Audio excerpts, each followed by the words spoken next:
Assalamualaikum warahmatullahi wabarakatuh. Alhamdulillahirabbil alamin. Kita masih dipertemukan lagi dengan keadaan sehat walafiat. Untuk pagi hari ini kita belajar PAI, melanjutkan pembahasan yang kemarin. Namun sebelum kita lanjutkan, sebelum kita bahas PAI, mari kita awali dulu dengan membaca surat Al-Fatihah. Semoga diberikan kemudahan, kelancaran dalam memahami dan diberikan ilmu yang bermanfaat. Amin. Al-Fatihah. A'udzu billahi minasyaitonir rajim. Bismillahirrahmanirrahim. Alhamdulillahi rabbil alamin. Ar-Rahmanir-Rahim. Maliki yaumiddin. Iyyaka na'budu wa iyyaka nasta'in. Ihdinas siratal mustaqim. Siratal ladzina an'amta 'alaihim ghairil maghdubi 'alaihim waladdallin. Amin. Di pagi hari ini Pak Yunus melanjutkan pembahasan yang kemarin. Kalau kemarin sudah Pak Yunus sampaikan kaitannya dengan surat An-Nas dan penjelasannya. Nah, untuk hari ini Pak Yunus melanjutkan penjelasan surat Al-Asr. Nah, surat Al-Asr adalah surat yang ke-103 dari urutan surat yang ada dalam Al-Quran. Nah, itu merupakan surat-surat terakhir yang ada dalam Al-Quran. Nah, itu termasuk di juz 30. Itu terdiri dari 3 ayat. Nah, surat Al-Asr tersebut merupakan surat Makkiyah atau surat yang diturunkan di Makkah. Nah, Al-Asr tersebut artinya adalah masa. Nah, atau wal asri itu demi masa.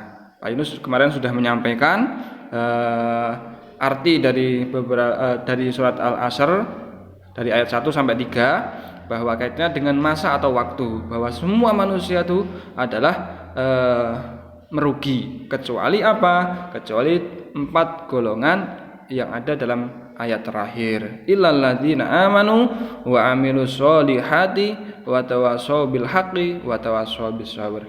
Bahwa 4 golongan itu yang akan selamat, yang tidak rugi adalah pertama orang yang mempunyai iman dan takwa kepada Allah Subhanahu wa taala, percaya adanya Allah, malaikat, kitab, rasul dan hari akhir. Yang kedua, selain itu adalah orang yang berbuat amal soleh, yang berbuat kebaikan. Dan yang ketiga adalah saling menasihati untuk melakukan kebenaran. Nah, yang terakhir adalah saling menasihati dalam kesabaran. Nah, kaitannya dengan yang ketiga dan keempat, bahwa kita perlu untuk saling menasihati untuk selalu berbuat kebenaran, karena tidak selamanya manusia itu akan terus berbuat kebaikan. Nah, maka dari itu perlu adanya saling menasihati untuk berbuat kebenaran, berbuat kebaikan. Begitu pula ketika orang dapat musibah, maka adanya orang lain untuk saling menasihati supaya memberikan motivasi untuk selalu bersabar, seperti itu ya. Nah, kandungan surat An-Nasr tersebut adalah sangat penting untuk kita pahami bersama, karena ketika kita dalam kehidupan sehari-hari perlu adanya meningkatkan iman dan takwa kepada Allah Subhanahu wa taala, rajin menjalankan ibadah wajib, sholat sunnah dan ibadah-ibadah yang lain, agar apa? Agar iman dan takwa kita selalu meningkat.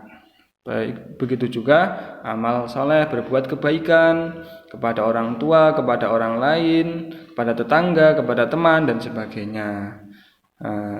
Begitu pula juga saling menasihati untuk berbuat atau menaati kebenaran. Dan terakhir, saling menasihati dalam kesabaran, seperti itu. Nah, surat itu yang kemarin Pak Yunus sampaikan, ada 2 jenis surat, yaitu surat Makkiyah dan Madaniyah. Nah, surat Al-Asr ini adalah surat Yang ada dalam juz 30 merupakan surat yang ke-103. Tadi sudah Pak Yunus sampaikan. Nah, kurang lebihnya mari kita baca bersama surat Al-Asr-nya. Bismillahirrahmanirrahim. Wal 'ashri innal insana lafi khusr illal ladzina amanu wa 'amilus solihati wa tawasaw bil haqqi wa tawasaw bis sabr. Shadaqallahul azim.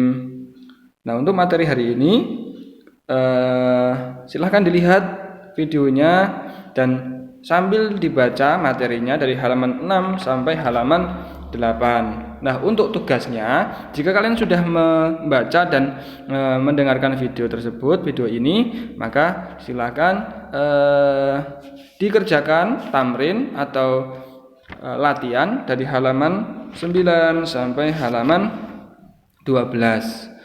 Nah, untuk minggu depan kita bahas tamrin atau soal tersebut. Seperti itu ya.